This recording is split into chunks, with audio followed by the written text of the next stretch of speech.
Bienvenidos a un devocional más conectados con la atmósfera celestial. Continuamos en el capítulo 20 del libro de Éxodo.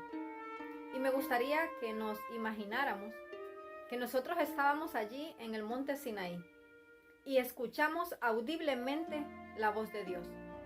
¿Cómo hubiésemos reaccionado? Aquí hubieron dos reacciones. El versículo 18 nos dice: todo el pueblo observaba el estruendo y los relámpagos, y el sonido de la bocina, y el monte que humeaba. Y viéndolo el pueblo, temblaron y se pusieron de lejos. Otras versiones dice que se aterrorizó el pueblo. El siguiente versículo nos dice: y dijeron a Moisés: habla tú con nosotros, y nosotros oiremos, pero no hable Dios con nosotros, para que no muramos. El verso 20 nos dice: y Moisés respondió al pueblo: no temáis, porque para probaros vino Dios, y para que su temor esté delante de vosotros, para que no pequéis.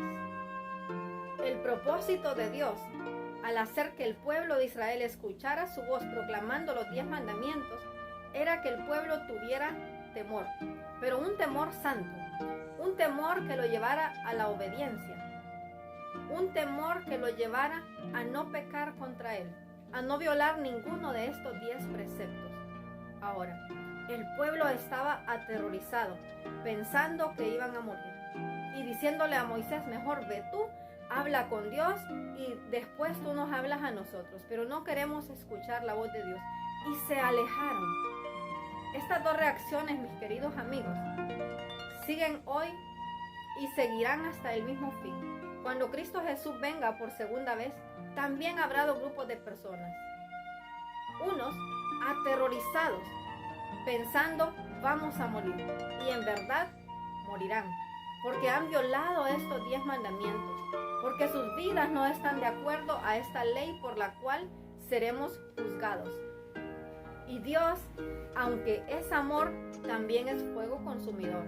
Y si nosotros tenemos pecado en nuestra vida, entonces seremos consumidos. Pero el versículo 21 nos dice algo maravilloso.